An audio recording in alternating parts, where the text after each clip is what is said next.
5 things you need to know about Christians in Afghanistan now.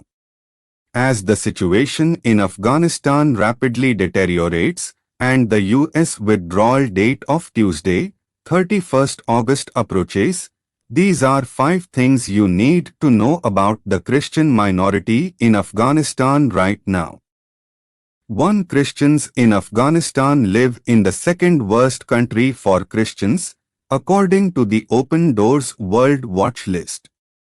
Afghan secured the number 2 slot behind the authoritarian regime in North Korea.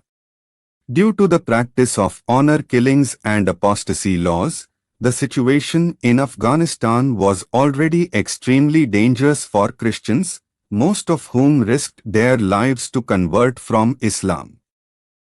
Conversion is considered in the Taliban's eyes to be apostasy that must be punished with death, said the former head of the U.S. Commission on Religious Freedom and current director of the Hudson Institute's Center for Religious Freedom, Nina Shea, in an interview with Christian Today.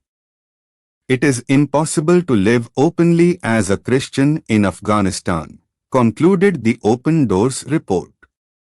Leaving Islam is considered shameful, and Christian converts face dire consequences if their new faith is discovered. Either they have to flee the country, or they will be killed. To the Holy Father, Pope Francis has asked for Christians to fast and pray for the people of Afghanistan.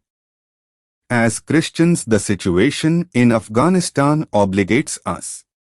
In historic moments like this, we cannot remain indifferent, said Pope Francis.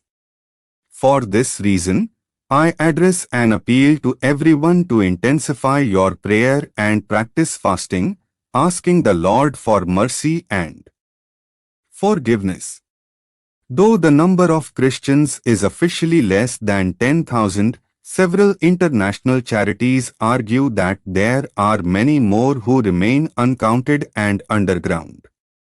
The 2016 report on international religious freedom Afghanistan states that other religious groups, mainly Hindus, Sikhs, Bahais, and Christians, comprise less than 0.3% of the population, while global Christian organizations such as Open Doors and International Christian Concern estimate place the number of Christians between 8,000 and 12,000, less than 0.01% of the 38 million Afghans who make up the total population, all of whom are in need of prayer. 3. The US government has not agreed to provide Christians with a special status that would allow them to enter the US despite efforts by several humanitarian organizations and even members of Congress requesting special status for them.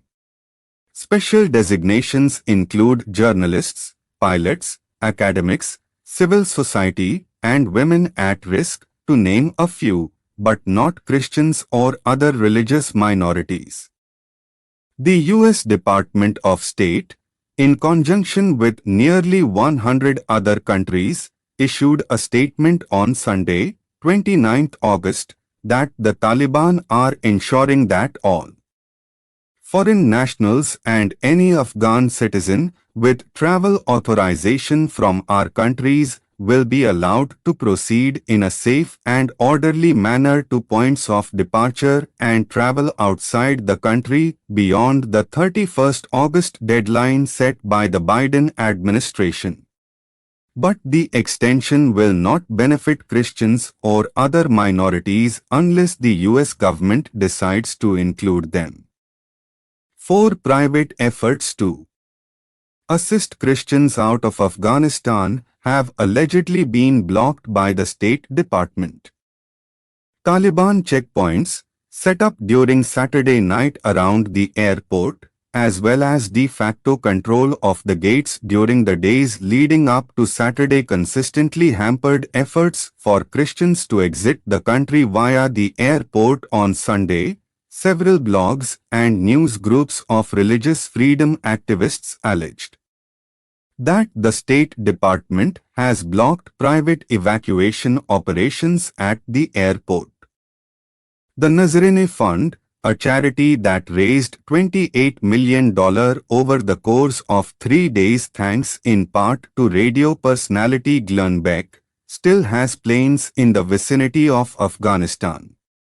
Beck has told media outlets that the charity has so far flown 5,200 Christians and other Afghans to safety without permission from the State Department to conduct operations and cooperation from the Taliban. The charity cannot extricate additional Christians to countries other than the US that have agreed to receive them. In response to CNA's questions about allegations by Beck and others that the State Department was blocking private efforts to rescue Afghan Christians waiting at Hamid Karzai International Airport, HKIA, a department spokesperson provided the following statement on Saturday: the United States government has no role in organizing private charter evacuation flights. The US is not communicating through third parties related to HKIA access, nor does the USG endorse any third parties claiming to provide access to HKIA. 5 Several Christians contacted by CNA say that their fate is very dark despite reassurances by the Taliban leadership to Western governments.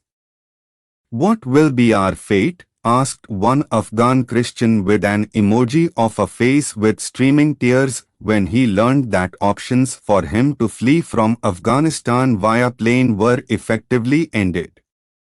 Already last week, Christian media reported Afghan Christians were being killed on the spot after identifying as Christian. Reports from Afghan Christians were being killed on the spot after identifying as Christian. Reports from Afghan civilians near airport gates said the Taliban was searching the crowds to find Christians. According to Open Doors' latest report, Christians are also disappointed and feel abandoned by those who they had hoped would protect them. The foreign troops left and the government fled. At the same time, they knew this day was going to come. In that sense, they were prepared. But it doesn't make it any less painful. The reality on the ground paints a grim picture. Rumors among Christians in Kabul stipulate that the Taliban is reserving special punishments for Christians unable to escape via the airport. Today morning I tried to get into airport, but there were everywhere Talibans beating the people.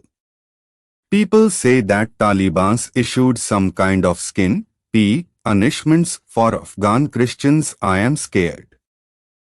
I am suffering every hour, every day, he said. I don't know what Jesus decided for me.